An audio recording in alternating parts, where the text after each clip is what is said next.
नमस्कार दोस्तों, स्वागत करता हूं आप सभी का आपके अपने यूट्यूब चैनल में। तो आज के इस वीडियो में देखने जा रहे हैं क्लास 12th केमिस्ट्री का मोस्ट इम्पॉर्टेंट टॉपिक, जो कि आपका होने वाला है अभिक्रिया की कोटि तथा आणविकता में अंतर लिखिए। बोर्ड एग्जाम में हर साल आपके आ जाता है 3 से 4 नंबर का कि अभिक्रिया कोटि और आणविकता में अंतर लिखिए, और इसकी परिभाषा भी पूछ ली जाती है। तो मैं आपको परिभाषा और इसकी अंतर दोनों बता दूँगा। बोर्ड एग्जाम में आपके दोनों आ जाते हैं, आप आंसर उठा के देख लेना, हर साल ये बोर्ड एग्जाम में आया है। और देखिए, आपके जितने भी फिजिक्स एंड केमिस्ट्री के जितने भी इंपॉर्टेंट क्वेश्चन हैं, उसकी सभी की प्लेलिस्ट मैंने बना दी है। प्लेलिस्ट जाके एक बार ज़रूर विजिट कीजिएगा, और इतने ही आपको क्वेश्चन आपको बोर्ड एग्जाम में तैयार करके चले जाना है। और जल्दी आपके क्लास 12 मैथ का भी आने वाला है, तो उसको भी आप ज़रूर देखिएगा। ठीक है, तो चलिए आज की वीडियो शुरू करते हैं। तो देखिए, अभिक्रिया की कोटि और आणविकता में अंतर का पहला पॉइंट यहाँ पर लिखा है। पर देखो, अगर आपको अभिक्रिया कोटि आणविकता की परिभाषा मालूम है तो बहुत अच्छी बात, नहीं मालूम तो मैं आपको परिभाषा बोल दूंगा, आपको खुद से लिख लेना है। ठीक है, तो पहले ये समझो, अभिक्रिया कोटि ये प्रायोगिक मान होता है। कैसे प्रायोगिक मान होता है? जैसे देखो, मान के चलो यहाँ पे मैं लिखता हूँ कोई अभिक्रिया A+B कोई उत्पाद बना रहा है, तो इसे आप देख के कभी नहीं बता पाओगे ये कौन सी कोटि की अभिक्रिया, कभी भी नहीं बता पाओगे।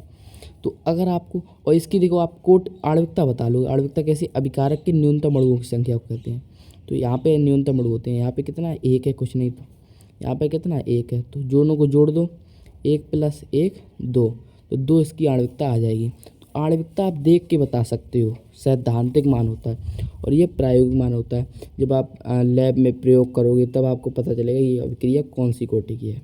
ठीक है, और इसे आप देख के ही बता सकते हो, ये 1 और 1 2 हो जाएंगे। अब मान चलो 2A + 5B = उत्पाद कुछ भी दिया है, तो आप देख के बता सकते हो ये इसकी अभिक्रिया की आणविकता 7 होगी, और कोटि पता नहीं पाओगे अब। तो ये प्रायोगिक मान होती है, ये सैद्धांतिक मान। इनको जोड़ दो, 2 + 5 7 हो जाएगा। ठीक है, इस प्रकार से आप आणविकता निकाल सकते हो, कोटि आप ऐसे नहीं निकाल सकते हो। ठीक है, तो अगला देखो, और ये शून्य हो सकती है। शून्य कोटि अभिक्रिया शून्य नहीं होती है, बिल्कुल शून्य होती है शून्य कोटि अभिक्रिया। और ये कभी शून्य नहीं हो जाएगी। क्या अभिकारक अणुओं को शून्य ले सकते हो? कभी नहीं ले सकते हो। तो ये कभी शून्य नहीं हो सकती, ये शून्य हो सकती है।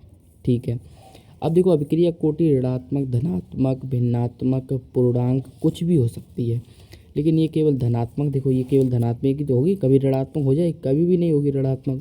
और ना ही कभी पॉइंटों में होगी, 1.5 हो जाए, 2.5 हो जाए, ऐसे कभी नहीं होगी। ठीक है, लेकिन कोटि हो सकती है, भले ही आपने नहीं पढ़ोगे लेकिन हो सकती है ये। ठीक है, अब देखो, और यह ताप, दाब, उत्प्रेरक आदि पर निर्भर करती है। जैसे मान लो शून्य कोटि की अभिक्रिया का मैं कोई उदाहरण लिख रहा हूँ। देखो यहाँ पे शून्य कोटि का एग्जाम्पल, यहाँ पे एग्जाम्पल लिख लो तो लिख लो, बहुत अच्छी बात। नहीं लिखोगे फिर भी चल जाएगा। देखो एग्जाम्पल H2 + Cl2, ऊपर सूर्य का प्रकाश है, ये सूर्य के प्रकाश उपस्थिति, सूर्य का प्रकाश नहीं दोगे तो ये शून्य कोटि की अभिक्रिया नहीं होगी। ये शून्य कोटि की अभिक्रिया 2HCl बनेगा उत्पाद में।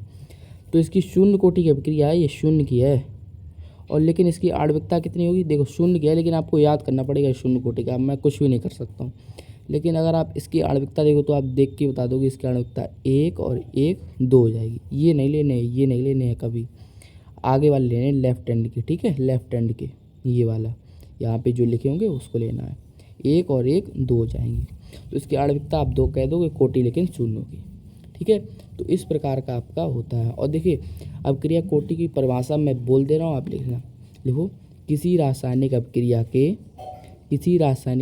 के दर नियम में उपस्थित, किसी रासायनिक क्रिया के दर नियम में उपस्थित अभिकारक के पद के सांद्रता के घातों का योग, अभिकारक के पद के सांद्रता के घातों का योग अभिक्रिया की कोटि कहलाती है। समझ में नहीं आया होगा तो ऐसे समझो। देखो क्या होता है, देखो कोई अभिक्रिया के दर नियम मानो K A और B ऐसे कुछ लिखा है, B⁴ है।